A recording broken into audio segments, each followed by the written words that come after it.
ત્યારે નવા વર્ષે હવે નવું મંત્રીમંડળ, જેને લઈને હવે અનેક ચર્ચાઓ ચાલતી હતી કે હવે ગુજરાત સરકારનું જે મંત્રીમંડળ છે તેનું વિસ્તરણ ક્યારે થશે ને તેની અટકળો છેલ્લા કેટલાય સમયથી ચાલતી હતી ને તે હવે ફાઇનલી ને આખરે હવે દિવાળીના સમયે મંત્રીમંડળનું વિસ્તરણ થઈ રહ્યું છે ને દરેક મંત્રીઓએ રાજીનામા આપી દીધા છે અને મુખ્યમંત્રી સિવાય દરેક મંત્રીઓએ રાજીનામા આપ્યા, જ્યારે અનેક નેતાઓના નામ હવે નવા મંત્રીમંડળમાં સામેલ થવાની ચર્ચાઓએ હવે વેગ પકડ્યો છે।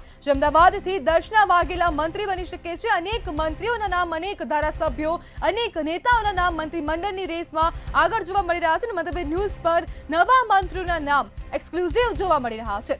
જ્યારે બોરસદથી રમણ સોલંકીનું નામ ચર્ચામાં છે, જ્યારે સૌરાષ્ટ્રથી જીતુ વાઘાણી અને રીવાબા જાડેજાનું નામ મંત્રીમંડળની રેસમાં આગળ છે। જ્યારે ઉત્તર ગુજરાતથી સ્વરૂપજી ઠાકોરનું નામ હવે ચર્ચામાં જોવા મળી રહ્યું છે। ઋષિકેશ પટેલ, બળવંતસિંહ, સીજે ચાવડા મંત્રી બની શકે છે। અમદાવાદથી દર્શના વાઘેલા મંત્રી બની શકે છે।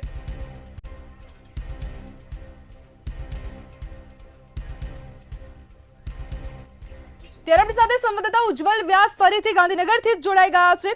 જી ઉજ્જવલ, હવે જે પ્રમાણેનો આ માહોલ સર્જાઈ રહ્યો છે, આવતીકાલે શપથવિધિ છે, જ્યારે મંત્રીમંડળનું વિસ્તરણ થઈ ચૂક્યું છે અને અનેક નવા નેતાઓના નામ અને નવા ચહેરાઓ સામેલ થવાની શક્યતા છે, ત્યારે કયા નવા નેતાઓના નામ હવે મંત્રીમંડળમાં સામેલ થઈ શકે છે?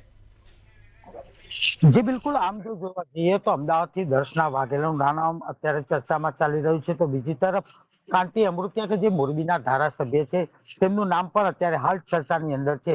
આમ જો જોવા જઈએ તો અનેક નામોની અટકળો અત્યારે હાલ ચાલી રહી છે। સ્વાભાવિક રીતે જો જોવા જઈએ તો જે વર્તમાન સરકારમાં અત્યારે હાલ જે મંત્રીઓ હતા તે તમામના રાજીનામા લેવામાં આવ્યા છે। તે પૈકી કેટલાક મંત્રીઓને રિપીટ કરવામાં આવે તેવી વાત સામે આવી રહી છે, જેની અંદર જો જોવા જઈએ તો બળવંતસિંહ રાજપૂત, ઋષિકેશભાઈ પટેલ અને હર્ષ સંઘવી જેવા નેતાઓને રિપીટ કરવામાં આવે તેવી પ્રબળ શક્યતાઓ છે। ખાસ કરીને જો જોવા જઈએ તો પૂર્વ મુખ્યમંત્રી સ્વર્ગસ્થ વિજયભાઈ રૂપાણીની સરકારમાં જે કેબિનેટ મંત્રી હતા તે જયેશ રાદડિયાને પણ મંત્રી બનાવવામાં આવે। આ સાથે રીવાબા જાડેજાનું નામ પણ અત્યારે હાલ મંત્રીની રેસમાં સામે આવી રહ્યું છે। જો કે આ તમામ અટકળોનો અંત આવતીકાલે જ્યારે મહાત્મા મંદિર ખાતે 11:30 કલાકે ગુજરાતના રાજ્યપાલ આચાર્ય દેવવ્રતજી જે ગોપનીયતાના ધારાસભ્ય મંત્રીઓને શપથ લેવડાવશે તેની અંદર જ સમગ્ર જે ચર્ચા હતી તેનો અંત આવશે અને આ ઘટનાની અંદર સરપ્રાઈઝ મળે તો પણ નવાઈ નહીં, કેમ કે જે ચહેરાઓ છે તેની અંદર કેટલાક એવા નામોની પણ મંત્રી પદમાં સમાવેશ થાય તેવી સ્પષ્ટ શક્યતાઓ નજરે ચડી રહી છે। જી ઉજ્જવલ, રાજીનામું આપનારમાંથી કેટલા અને કોણ કોણ, કયા કયા નેતા રિપીટ થઈ શકે છે? ભૂપેન્દ્રભાઈ પટેલની સરકારની અંદર જે જોવા જઈએ તો અત્યારે કેબિનેટ અને રાજ્ય કક્ષાના જે મંત્રીઓ હતા તેની અંદર ઋષિકેશભાઈ પટેલ, બળવંતસિંહ રાજપૂત, હર્ષ સંઘવી રિપીટ થાય તેવી સંપૂર્ણ શક્યતાઓ છે। તો બીજી તરફ પ્રવાસન વિભાગના કેબિનેટ મંત્રી મુળભાઈ બેરા અને કુંવરજી બાવળિયાનું નામ પણ અત્યારે રિપીટ મંત્રી તરીકેની ચર્ચાના એરણે રહ્યું છે। જ્યારે રાજ્ય કક્ષાની વાત કરીએ તો રાજ્ય કક્ષાની અંદર પ્રફુલ્લ પાનસેરિયાને કેબિનેટ મંત્રી પદ મળે તેવી પ્રબળ શક્યતાઓ છે। રાજ્ય કક્ષામાં ખાસ કુંવરજી હળપતિને પણ સરકાર પ્રમોશન આપે તેવું સ્પષ્ટ નજરે ચડી રહ્યું છે। જી ઉજ્જવલ, હવે રાત્રે 8 વાગે સીએમ નિવાસ સ્થાને બેઠક યોજાવાની છે અને જેપી નડ્ડાની અધ્યક્ષતામાં બેઠકો થશે, તો હવે તેને લઈને આપનું શું કહેવું છે? જી બિલકુલ, મુખ્યમંત્રીના બંગલે અત્યારે હાલ જે સર્કિટ હાઉસમાં બેઠક ચાલી રહી છે, ત્યારબાદ જેપી નડ્ડા અને પ્રતિનિધિ મંડળ જે છે તે મુખ્યમંત્રીના નિવાસ સ્થાને પહોંચશે। ત્યાં એક ડિનર ડિપ્લોમસીનું આયોજન કરવામાં આવ્યું છે। ભોજન સમારંભની અંદર સ્વાભાવિક રીતે આ એક કક્ષી હોય છે તેને પૂરી કરવામાં આવશે અને ત્યાં જ પણ એક મહત્વની બેઠક મળશે। સંભવત રીતે જો જોવા જઈએ તો આજે રાત્રે 9:30 કલાકે ગુજરાતના રાજ્યપાલ આચાર્ય દેવવ્રતના બંગલે મુખ્યમંત્રી અને દિલ્હી હાઈકમાન્ડનું ડેલિગેશન તેમને રૂબરૂ મળવા જશે અને જે મંત્રીઓએ રાજીનામા સુપ્રત કર્યા છે તે રાજ્યપાલને પણ આપવામાં આવશે અને આવતીકાલના શપથ ગ્રહણ સમારોહ માટે રાજ્યપાલને વિધિવત રીતે પ્રોટોકોલ મુજબ આમંત્રિત કરવામાં આવશે। આ એક રૂટીન પ્રક્રિયા છે। આ રૂટીન પ્રક્રિયા પછી આવતીકાલે મહાત્મા મંદિરમાં 11:30 કલાકે આ નવનિયુક્ત મંત્રીઓનો શપથ ગ્રહણ સમારોહ આયોજિત કરવામાં આવશે। જી ઉજ્જવલ, હવે દરેક મંત્રીઓની ઓફિસ પણ ખાલી કરાઈ છે, તેને લઈને શું કહેશો? જી બિલકુલ, એક નિયમ એવો છે કે જ્યારે મંત્રી પદમાંથી મંત્રી તરીકે રાજીનામું આપવામાં આવે ત્યારે તેને સરકારી જે બી વ્યવસ્થાઓ છે તે પાછી સોંપવાની જવાબદારી હોય છે. આ એક પ્રોટોકોલ હોય છે.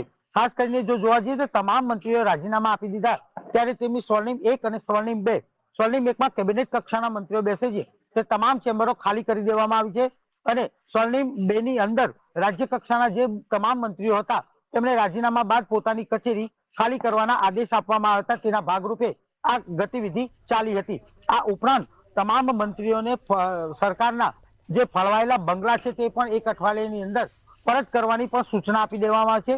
સરકારી ગાડી પણ જમા કરાવી દેવાની એક સ્પષ્ટ સૂચના આપી છે. આ એક પ્રોટોકોલ છે, આ એક કાર્યવાહી છે જેને રાજીનામા પછી તરત એ કાર્યવાહી કરવાની હોય છે, જેના અનુસંધાનમાં આજે મુખ્યમંત્રીએ જ તમામ જે મંત્રીઓએ રાજીનામા આપ્યા હતા તે તમામને સ્પષ્ટ સૂચના આપી હતી. જી ઉજ્જવલ, હવે નાયબ મુખ્યમંત્રીના સમીકરણની શક્યતા કેટલી? જી બિલકુલ, આમ જો જોવા જઈએ તો આ સંકેતો એવા વહેતા થયા છે કે સ્વર્ણિમ સંકુલ 1ની અંદર બીજા માળે કે જ્યાં ઋષિકેશભાઈ પટેલ આરોગ્ય મંત્રીની કચેરી આવેલી હતી ત્યાં પહેલા પૂર્વ સ્વર્ગસ્થ મુખ્યમંત્રી વિજયભાઈ રૂપાણી અને નાયબ મુખ્યમંત્રી તરીકે નીતિનભાઈ પટેલ હતા. આ કચેરી નાયબ મુખ્યમંત્રી જે નીતિનભાઈ હતા તેમના માટે ખાસ વિશેષ બનાવવામાં આવી હતી, પરંતુ ઋષિકેશભાઈ પટેલે રાજીનામું આપ્યું હોવાથી આ કચેરી ખાલી કરવામાં આવી છે. એટલે સંભવત રીતે એવી અટકળો પણ વહેતી થઈ છે કે આ કચેરી સ્પેશિયલ નાયબ મુખ્યમંત્રી માટે જ બનાવવામાં આવી હતી અને એના અનુસંધાનની અંદર સરકાર કદાચ આ નવા મંત્રીમંડળમાં નાયબ મુખ્યમંત્રી તરીકે કોઈ પણ એક ધારાસભ્યને મોટું પદ સોંપે તેવી પણ શક્યતાઓ અત્યારે હાલ સેવાઈ રહી છે. જી ઉજ્જવલ, હવે નાયબ મુખ્યમંત્રીની નિમણૂક થશે તો તે પદનું દાવેદાર કોણ? નાયબ મુખ્યમંત્રીના પદના દાવેદાર તરીકે જો જોવા જઈએ અત્યારે હાલ તો એક તો વિધાનસભાના અધ્યક્ષ શંકરભાઈ ચૌધરીનું નામ પણ ચર્ચાના એરણે રહ્યું છે. આ ઉપરાંત આદિવાસી નેતામાંથી પણ કોઈને નાયબ મુખ્યમંત્રી પદ સરકાર આપે તેવી વાત પણ એક ચાલી રહી છે. આ સાથે જે અત્યારે હાલ જો જોવા જઈએ તો ગૃહ રાજ્યમંત્રી હર્ષ સંઘવીને પણ આપવાની અટકળો વહેતી થઈ છે. તો કે આ સમગ્ર બાબત આવતીકાલે જ સ્પષ્ટ થશે કે જ્યારે મહાત્મા મંદિર ખાતે 11:30 કલાકે જે શપથ ગ્રહણ સમારોહ છે તે સમયે જ તમામ અટકળોનો અંત આવશે. પરંતુ આ શપથ ગ્રહણ સમારોહની અંદર અનેક નવા સરપ્રાઈઝ મળે તો નવાઈ નહીં. જી ઉજ્જવલ, હવે હર્ષ સંઘવી એક વિવાદિત નેતા રહ્યા છે તો તેમની રિપીટ થવાની શક્યતા કેટલી? જી બિલકુલ, આ એકદમ સાચી વાત છે. એમના વિશે જો કહેવા જઈએ તો વિવાદ તરીકે પણ તેમનું નામ ચર્ચામાં છે, પરંતુ તેમણે કરેલી નાની ઉંમરમાં જે જવાબદારી સોંપવામાં આવી છે ત્યારે તેમના માટે જે વિવિધ એમના સોંપેલા વિભાગની અંદર કરેલી કામગીરી જો ધ્યાને લઈએ તો હાઈકમાન્ડ તેમના ઉપર પસંદગી ઉતારી શકે તેમ છે.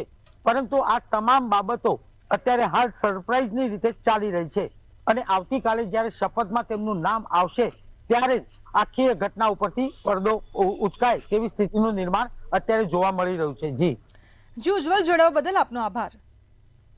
નવા વર્ષે નવું મંત્રીમંડળ અને મંત્રીમંડળની ચર્ચાઓ હવે તેજ બની ગઈ છે. શપથવિધિનો જે કાર્યક્રમ છે તેની જે ગતિવિધિઓ છે તે પણ તેજ બની છે અને તેને આખરી ઓપ આપવામાં આવી રહી છે. જ્યારે અનેક ધારાસભ્ય, અનેક નેતાઓના નામ ચર્ચામાં જોવા મળી રહ્યા છે અને પડપડા જે વિસ્તરણ છે તે લઈને અનેક અપડેટો પણ સામે આવી રહી છે. ત્યારે સુરતથી હર્ષ સંઘવી અને પ્રફુલ્લ પાનસેરા રિપીટ થઈ શકે છે, જ્યારે રાત્રે 8 વાગે સીએમ નિવાસ સ્થાને બેઠક પણ યોજાશે અને બેઠકમાં નવા મંત્રીઓના નામ પણ મોહર લગાવવામાં આવશે. જ્યારે બેઠક બાદ રાજ્યપાલને રાજીનામાનું લિસ્ટ પણ સોંપવામાં આવશે, જ્યારે બદનામિત મંત્રીઓનું પણ લિસ્ટ આપવામાં આવશે. અનેક નેતાઓના નામમાં મંત્રીમંડળની લિસ્ટમાં સામેલ જોવા મળી રહ્યા છે. ત્યારે સાથે સુરતથી રાબ્યા સાલે લાઈવ જોડાઈ ગયા છે. જી રાબ્યા, હવે કોને વાઘ બારસ પડશે? ભાઈ, વાઘ બારસ કહી શકાય છે કે સુરતમાંથી 2 મંત્રીના નામ જે ચર્ચામાં છે એમને પડી શકે છે. વ્યવહારિક છે કે પહેલા નંબર પર ગૃહ રાજ્ય મંત્રી હર્ષ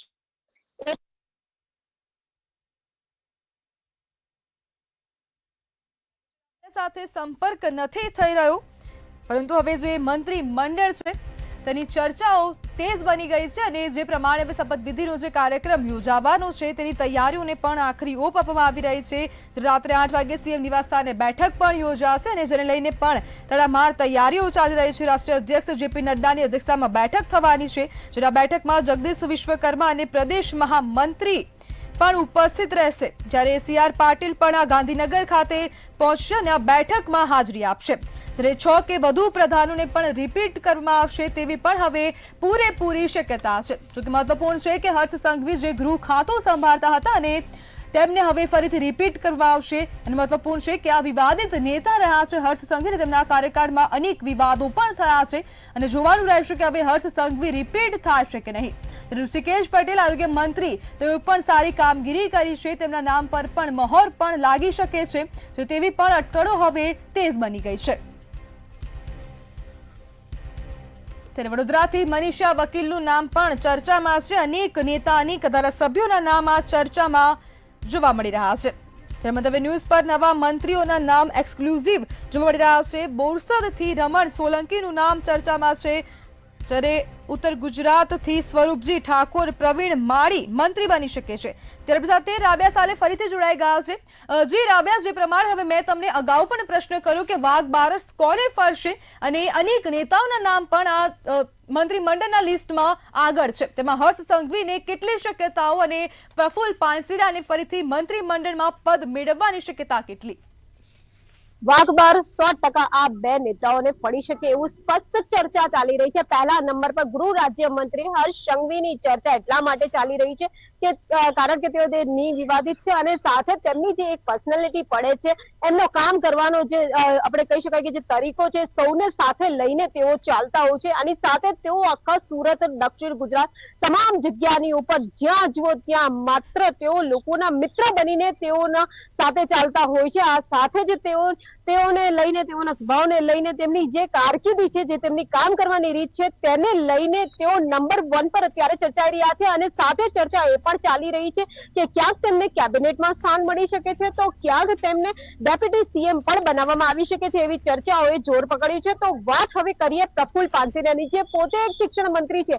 જો કે એ પહેલા પણ તેઓ એક મંત્રી રહી ચુક્યા હતા અને ત્યારે પણ એમની કારકિર્દી ખૂબ જ સારી હતી. અત્યારે પણ એમની કારકિર્દી, એમનો કામ કરવાનો જે એ છે એ ખૂબ જ સારો જોવા મળી રહ્યો છે અને એની સાથે જ એમની પસંદગી પણ ચાલી શકે છે. અને જો પડતા મૂકવાની વાત આવે તો વિધાનસભાના અત્યારે જે મંત્રીઓ કહી શકાય છે, એમાંથી મુકેશ પટેલને જો કદાચ પડતા મૂકવામાં આવે તો એની જગ્યાએ સંગીતાબેન પાટીલ છે કે પછી સંદીપ દેસાઈ છે, એમના નામની મોહર લાગી શકે છે.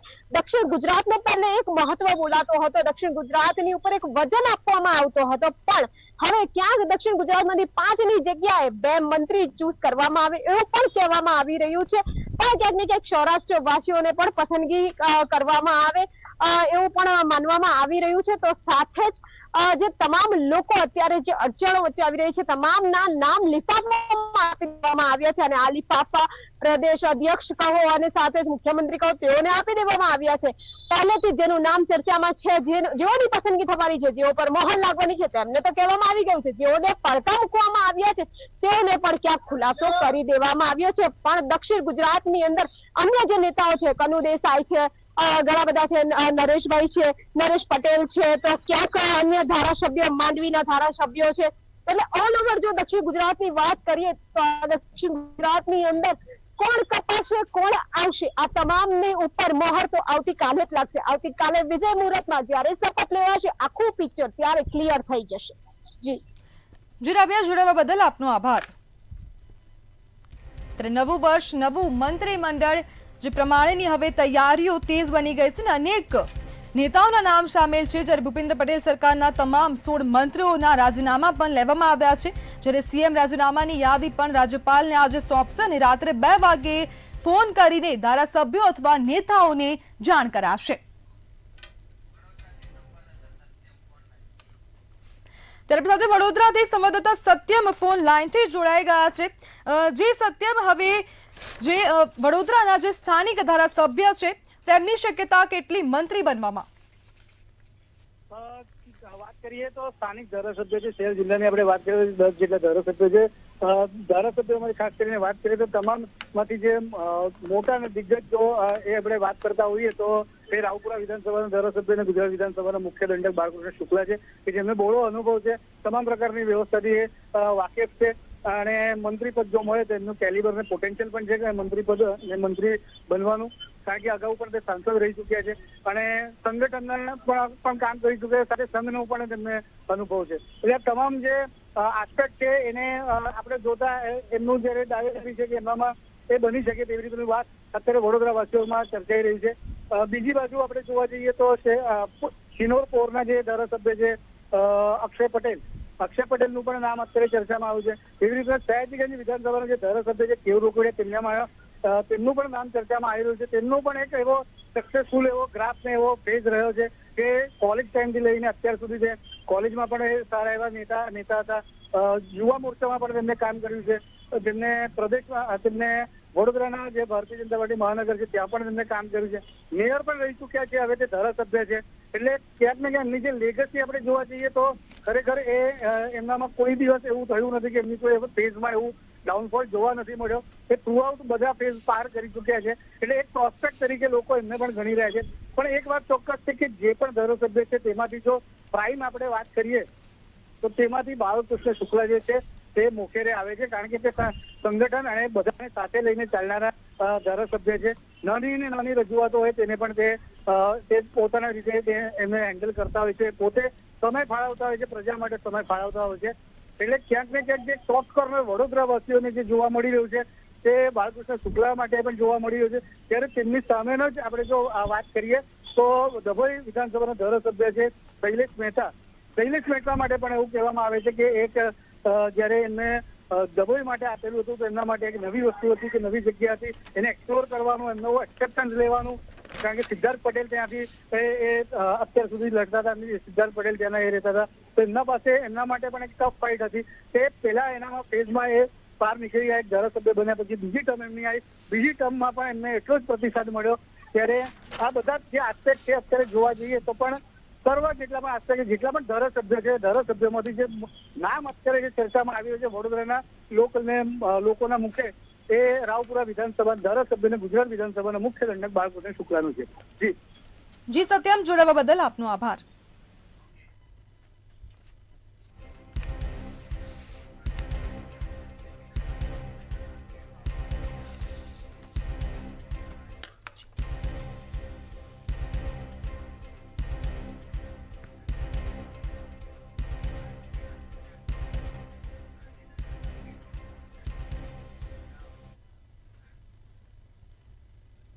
ત્યારે ભાજપના રાષ્ટ્રીય અધ્યક્ષ જેપી નડ્ડા ગાંધીનગરના સર્કિટ હાઉસ ખાતે પહોંચ્યા છે અને મહત્વપૂર્ણ છે કે હવે 8 વાગ્યાની આસપાસ બેઠક પણ મળવાની છે, જેમાં જેપી નડ્ડાને અધ્યક્ષતાની આ બેઠક મળશે, જેમાં જેપી નડ્ડાની સાથે જગદીશ વિશ્વકર્મા પણ પહોંચ્યા છે. સંગઠન મહાસચિવ રત્નાકરજી પણ સર્કિટ હાઉસ ખાતે પહોંચ્યા છે અને હવે રાજકીય ગરમાવો વધી રહ્યો છે ત્યારે ભાજપના હાઈકમાન્ડના જે પ્રદેશના આગેવાનો છે તે વચ્ચે પણ હવે બેઠક થવા જઈ રહી છે અને સંગઠન મહાસચિવ રત્નાકરજી સર્કિટ હાઉસ ખાતે પહોંચ્યા છે. જેપી નડ્ડા પણ સર્કિટ હાઉસ ખાતે પહોંચ્યા છે, જે ભાજપના રાષ્ટ્રીય અધ્યક્ષ છે, અને જેપી નડ્ડા ગાંધીનગરના સર્કિટ હાઉસ ખાતે પહોંચ્યા છે અને 8 વાગ્યાની આસપાસ બેઠક પણ મળવાની છે, જેમાં નવા મંત્રીઓના નામની ચર્ચા કરવામાં આવશે અને નવા મંત્રીઓના નામ પર મહોર લગાવવામાં આવશે. અનેક પ્રકારના નેતાઓના નામ પણ રેસમાં આગળ જોવા મળી રહ્યા છે ત્યારે રાષ્ટ્રીય અધ્યક્ષ જેપી નડ્ડાની અધ્યક્ષતામાં બેઠક પણ મળવા જઈ રહી છે.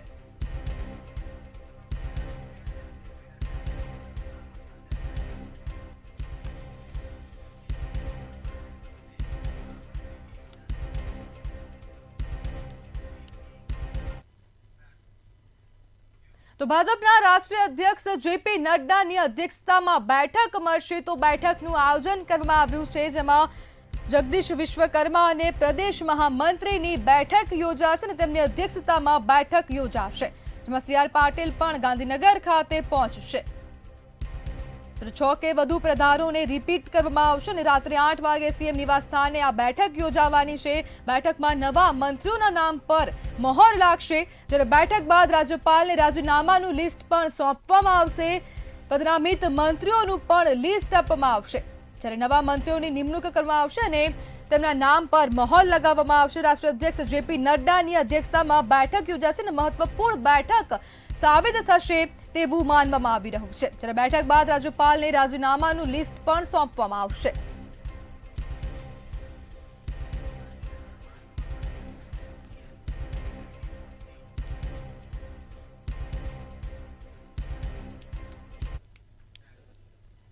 ગાંધીનગરના મહાત્મા મંદિર ખાતે સીએમની સિક્યુરિટી પહોંચી ગઈ છે. તો હવે જે પ્રમાણેની તૈયારીઓ થઈ રહી છે તેનું હવે નિરીક્ષણ કરવા માટે સીએમની સિક્યુરિટી પહોંચી ગઈ છે. સીએમ સિક્યુરિટી સાથે ઉચ્ચ અધિકારીઓ હાજર જોવા મળ્યા હતા. તો મહાત્મા મંદિર ખાતે સીએમની સિક્યુરિટી પહોંચી મહાત્મા મંદિર આયોજનને લઈને માહિતી મેળવી છે. મહાત્મા મંદિર ખાતે આવતીકાલે શપથ સમારોહ યોજવામાં આવશે. મુખ્યમંત્રીની બેઠક વ્યવસ્થાની જાણકારી મેળવવામાં આવી છે. મહાત્મા મંદિર ખાતે કેટલી બેઠક વ્યવસ્થા છે તેની સમીક્ષા કરવામાં આવી છે.